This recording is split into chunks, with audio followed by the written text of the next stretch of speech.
Assalamualaikum warahmatullahi wabarakatuh. Yang Waalaikumsalam. terhormat Bapak Dr. Khairil Faid Fasani, MSI. Yang terhormat Ibu Rahmita Nurbaiti, MPD. Yang terhormat Ibu Juhairiyah, MPD. Sebelumnya, perkenalkan kami dari kelompok 4 yang beranggotakan Ahmad Zaki, Egidia Sapitri, Maria Sianipar, Sri Widiani, Ulfa Mutmainah, dan Yudo Satrio Putra. Di sini kami akan mempresentasikan materi yang berjudul prinsip-prinsip kompetensi dan karir guru serta jenis program pendidikan dan latihan guru. Adapun tujuan pembelajaran kali ini yaitu yang pertama untuk mengetahui definisi kompetensi, yang kedua untuk mengetahui macam-macam kompetensi, yang ketiga untuk mengetahui prinsip-prinsip kompetensi dan karir guru, yang keempat untuk mengetahui jenis program pendidikan dan latihan guru. Kita masuk ke materi pertama yaitu pengertian kompetensi. Secara umum, pengertian kompetensi adalah suatu kemampuan atau kecakapan yang dimiliki oleh seseorang dalam melaksanakan suatu pekerjaan atau tugas di bidang tertentu sesuai dengan jabatan yang disandangnya. Untuk materi selanjutnya dipersilahkan kepada Yudo Satrio Putra.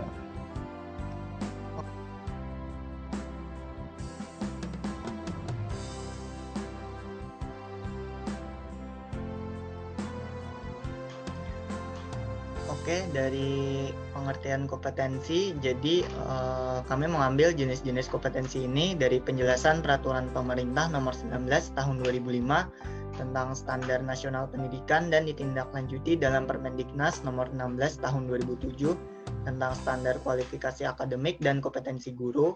Maka kompetensi yang harus ada pada diri guru meliputi pertama kompetensi pedagogik. Kompetensi pedagogik ini meliputi pemahaman guru terhadap peserta didik, perancangan dan pelaksanaan pembelajaran, evaluasi hasil belajar, dan pengembangan peserta didik untuk mengaktualisasikan berbagai potensi yang dimilikinya.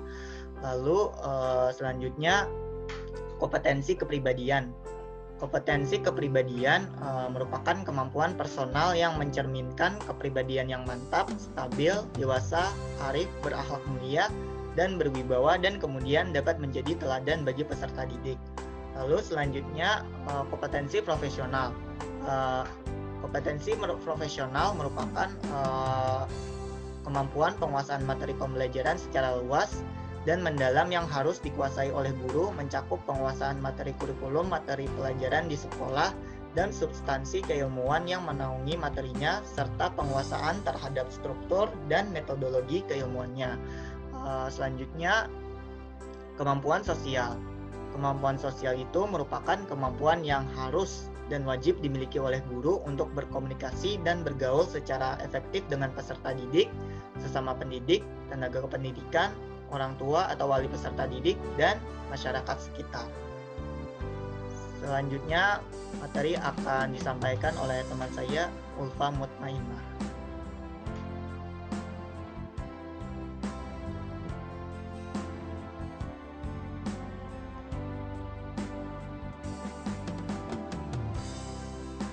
Materi yang selanjutnya adalah prinsip-prinsip kompetensi dan karir guru. Menurut Danim, peningkatan kompetensi dan karir guru dilaksanakan atas dasar prinsip umum dan khusus.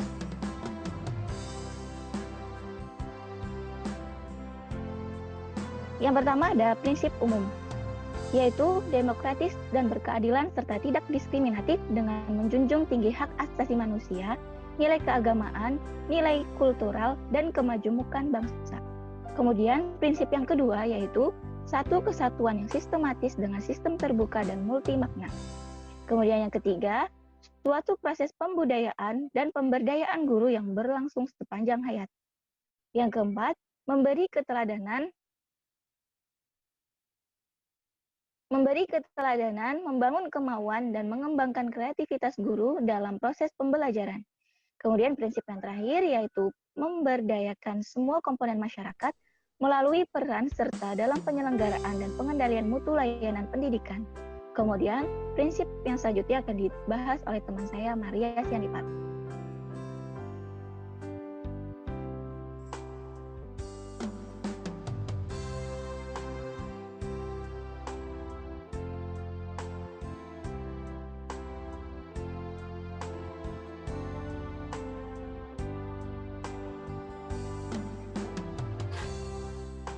Selanjutnya ada prinsip khusus menurut Denim. Yang pertama ada ilmiah, di mana keseluruhan materi dan kegiatan yang menjadi muatan dalam kompetensi dan indikator harus benar dan dapat dipertanggungjawabkan secara keilmuan. Selanjutnya ada relevan, di mana rumusannya berorientasi pada tugas pokok dan fungsi guru sebagai pendidik profesional, yakni memiliki kompetensi kepribadian, sosial, profesional, dan pedagogik. Selanjutnya ada sistematis, di mana setiap komponen dalam kompetensi jabatan guru berhubungan secara fungsional dalam mencapai kompetensi. Selanjutnya konsisten, di mana adanya hubungan yang teratur dan taat asas antara kompetensi dan indikator. Selanjutnya aktual dan tekstual, yakni rumusan kompetensi dan indikator dapat mengikuti perkembangan ITEK. Selanjutnya fleksibel, di mana rumusan kompetensi dan indikator dapat berubah sesuai dengan kebutuhan dan perkembangan zaman. Selanjutnya demokratis, di mana setiap guru memiliki hak dan peluang yang sama untuk diberdayakan melalui proses pembinaan dan pengembangan profesionalitasnya, baik secara individual maupun institusional. Selanjutnya objektif, di mana setiap guru dibina dan dikembangkan profesi dan karirnya dengan mengacu kepada hasil penilaian yang dilaksanakan berdasarkan indikator-indikator terukur dan kompetensi profesionalnya. Kemudian komprehensif, di mana setiap guru dibina dan dikembangkan profesi dan karirnya untuk mencapai kompetensi profesional dan kinerja yang bermutu dalam memberikan layanan pendidikan.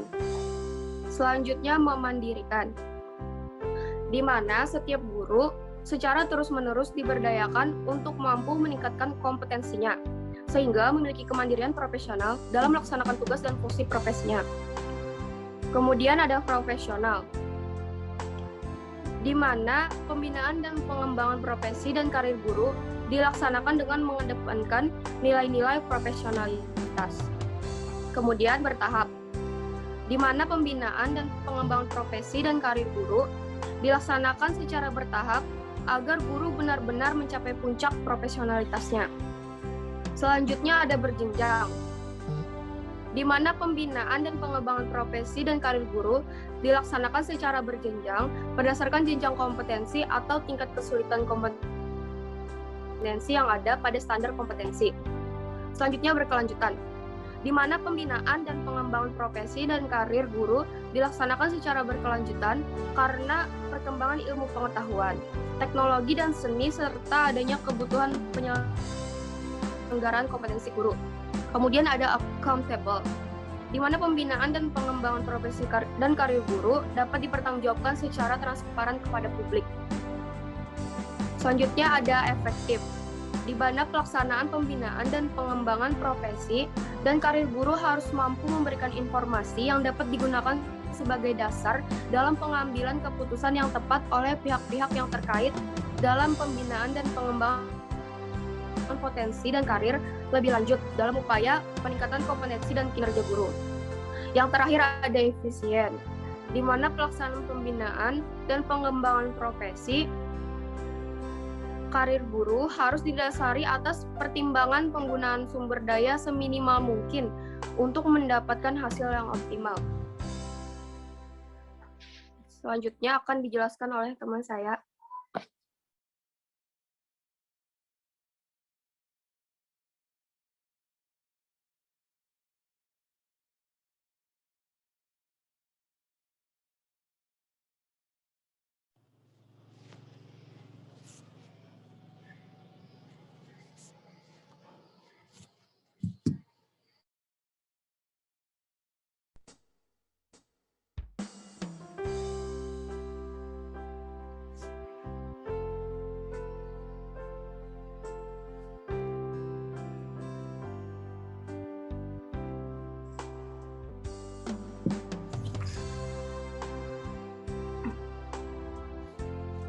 Jenis-jenis program pendidikan dan latihan diklat guru. Pendidikan dan pelatihan, in-house training, IHT, yaitu pelatihan yang dilaksanakan secara internal di kelompok kerja, guru, sekolah, atau tempat lain yang ditetapkan untuk menyelenggarakan pelatihan.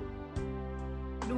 Program magang, yaitu pelatihan yang dilaksanakan di dunia kerja atau industri yang relevan dalam rangka meningkatkan kompetensi profesional guru. Ketiga, kemitraan sekolah. Pelatihan melalui kemitraan sekolah dapat dilaksanakan antara sekolah yang baik dengan yang kurang baik, antara sekolah negeri dengan sekolah swasta, dan sebagainya. Keempat, belajar jarak jauh. Pelatihan melalui belajar jarak jauh dapat dilaksanakan tanpa menghadirkan instruktur dan peserta pelatihan dalam suatu tempat tertentu, melainkan dengan sistem pelatihan melalui internet dan sejenisnya. Selanjutnya, pelatihan berjenjang dan pelatihan khusus. Pelatihan jenis ini dilaksanakan di lembaga-lembaga pelatihan yang diberi wewenang di mana program disusun secara berjenjang melalui dari jenjang dasar, menengah, lanjut, dan tinggi.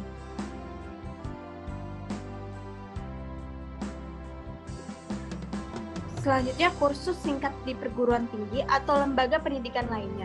Kursus singkat dimasukkan untuk melatih meningkatkan kemampuan guru dalam beberapa kemampuan seperti kemampuan melakukan penelitian, tindakan kelas, menyusun karya ilmiah, merencanakan, melaksanakan dan mengevaluasi pembelajaran, dan lain-lain sebagainya. Pembinaan internal oleh sekolah. Pembinaan internal ini dilaksanakan oleh kepala sekolah dan guru-guru yang memiliki kewenangan membina melalui rapat dinas, rotasi tugas, mengajar, pemberian tugas-tugas internal tambahan, diskusi dengan rekan sejawat, dan sejenisnya. Pendidikan lanjut, pembinaan profesi guru melalui pendidikan lanjut juga merupakan alternatif bagi peningkatan kualifikasi kompetensi guru. Selanjutnya akan dibacakan oleh teman saya, Sri Widya. Selanjutnya, jenis-jenis program pendidikan dan latihan atau diklat guru. Kegiatan selain pendidikan dan pelatihan, yang pertama, diskusi masalah-masalah pendidikan yang diselenggarakan secara berkala dengan topik diskusi sesuai dengan masalah yang dialami di sekolah. Yang kedua, seminar. Keikutsertaan guru di dalam kegiatan seminar dan pembinaan publikasi ilmiah juga dapat menjadi model pembinaan berkelanjutan bagi peningkatan keprofesian guru. Yang ketiga, workshop.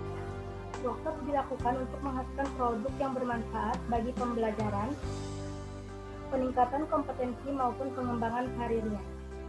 Yang keempat, penelitian. Penelitian dapat dilakukan guru dalam bentuk penelitian tindakan kelas, penelitian eksperimen, ataupun jenis yang lain dalam rangka peningkatan mutu pembelajaran. Yang kelima, penulisan buku atau bahan ajar. Bahan ajar yang ditulis guru dapat berbentuk diktat, buku pelajaran, ataupun buku dalam bidang pendidikan. Yang keenam, pembuatan media pembelajaran. Media pembelajaran yang dibuat guru dapat berbentuk alat peraga, alat praktikum sederhana, maupun bahan alat elektronik atau animasi pembelajaran. Yang ketujuh, pembuatan karya teknologi atau karya seni. Karya teknologi atau seni yang dibuat guru dapat berupa karya yang bermanfaat untuk masyarakat atau kegiatan pendidikan serta karya seni yang memiliki nilai estetika yang diakui oleh masyarakat.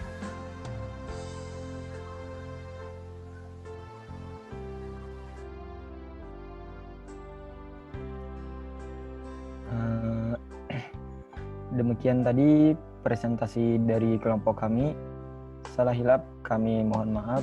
Terima kasih. Wassalamualaikum warahmatullahi wabarakatuh.